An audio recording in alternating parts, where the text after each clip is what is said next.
What's up? Welcome back. I'm John Stark from MacMovieGuy.com, your favorite blind film critic, and we're going to talk about Familiar Touch. This stars Kathleen Chavlin, H. John Benjamin, and is directed by Sarah Freeland in her directorial debut. This was submitted for my consideration. It also happens to be on Mubi for anybody who subscribes to Mubi. You can check this out over there. It doesn't have audio description. It's a very small, contained film uh, in terms of what it's asking us to go on the journey with, I would say. Um, I think because its plot is not necessarily a big, bold, beautiful journey, um, that it just depends on whether or not. I don't think because movie doesn't have audio description on the streaming service. I don't think there's currently a way for a blind and low vision audience to watch this without having to pay for it. To sort of like explore to see whether or not this is something that they could like or get through. Or I don't even know if it's a like or dislike with this. I don't know that this is a warm and fuzzy feeling type of movie. I think it is. Uh, it's an experience for anybody who has been through this. I think there's certain people who start to get in an age group where this is going to be a little bit of a nightmare. Like the reality of if you think this is where your future is headed.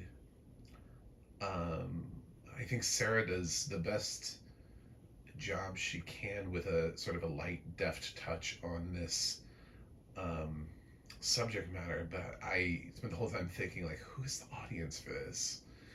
Because it's definitely not a happy movie. Like, it's hard to find.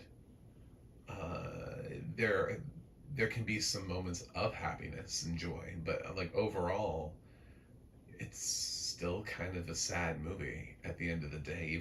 Even with my sort of gap in accessibility. So we open up on, and the beginning of the film doesn't have any dialogue because it's a woman in her house doing, the daily routine, and then a man stops by. They're having a sandwich, and it's H. John Benjamin because he has one of the most recognizable voices in the history of man. At this point, the guy has been both Archer and Bob in Bob's Burgers.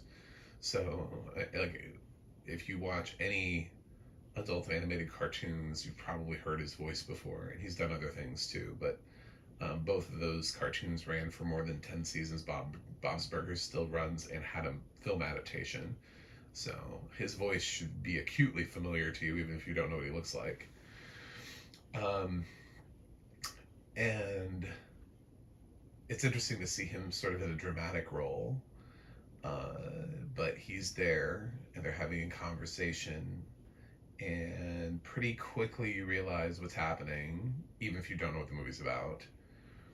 And it's her time to go to a memory care facility because she has dementia or Alzheimer's. The film doesn't specify it, at least not verbally. I don't know if there was a sign behind her that said, I have dementia. I don't think there was. It doesn't feel like that kind of a movie. But um,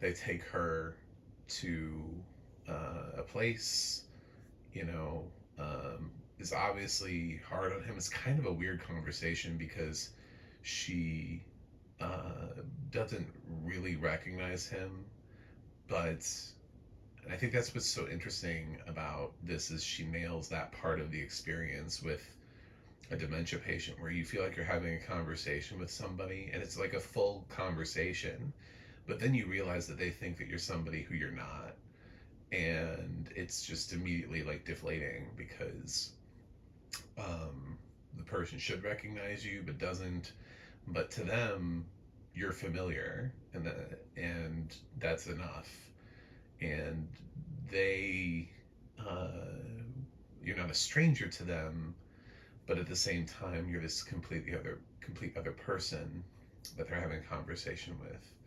So it's not like they're scared to get away from you because your face is unfamiliar to them. Your face is still in there, but they don't, it's, the wires are not crossing correctly, and they're not assigning you and to be the son, right? Um, I think is harder here, and so surprisingly, H. John Benjamin does some really nice work, sort of slowly going through the motions and getting his mom checked into this memory care facility. And then the rest of the movie is kind of her acclimating to it and learning the ways. We learn a little bit more about her and her past. There's some things that she'll never forget, like how to make certain things. She rattles off this borscht recipe like it's nothing. You know, I mean, she can remember that. And she's very proud of it. And she's like, with somebody who has that, she doesn't say it, which is one of the reasons why I don't know if it's dementia or Alzheimer's. Um, with somebody who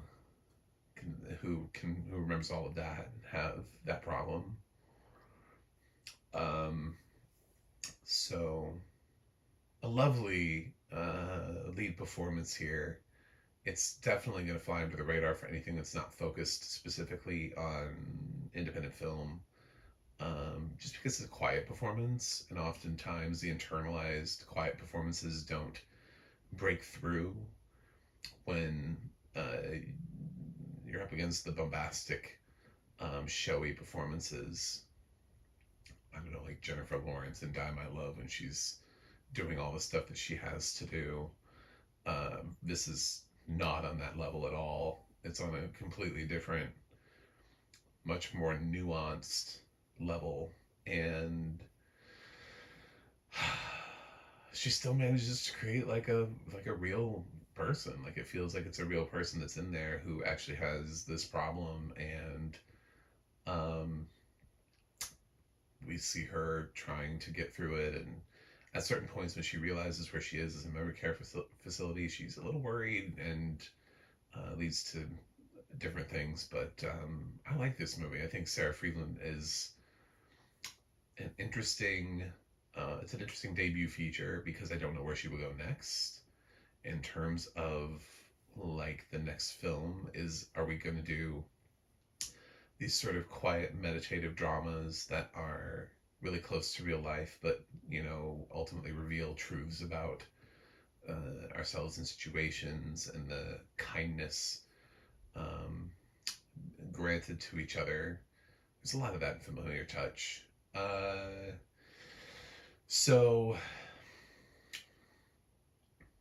I think if it had a stronger distributor, I'd be angrier about the lack of audio description, but it didn't get picked up by a stronger distributor. So it's harder to say that, you know, this isn't Sony Pictures Classics or something like that. It kind of flew under the radar, but while under the radar, it's picked up some steam and some nominations at the Gothams and Indie Spirit Awards. So you may have heard of it. And if you're questioning whether or not to see it, I think you should ask yourself that question about a lot of things. Because, like, if I tried to get my mom to watch it, she would hate it because she's older. And I'm sure to her, this is not fun. This is not cinema. This is not sitting down and having, I know because similar things have come up, and she doesn't find that to be, you know, reminding somebody of a future. I don't know, like, if I watched a movie where, like, 1,000 terrible things were happening to a blind guy, I'd probably be like, oh my god, it's like a nightmare situation for me. But, like, everybody else is laughing at it like it's Mr. Magoo. So I see that, and I understand that, but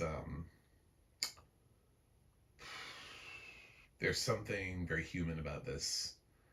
There's something that lets me know that Sarah probably is pulling this from a real place, and trying to honor something that probably was for her in her life, and put that experience out there for everyone who's involved, who's willing to go down this journey with her. Um, yeah, it's hard to love this. I appreciate it, but um, it is it's kind of sad. Uh, I had a grandfather who was in a nursing home and in a in similar situation. It's hard to say exact same because again they never diagnosed her. Um, but yeah, I got a lot of this, and it took me back to my childhood of watching my granddad in a nursing home, and I don't know. For people like that, I don't know if how cathartic it is. It's going to be cathartic for some people, but it won't be cathartic for other people.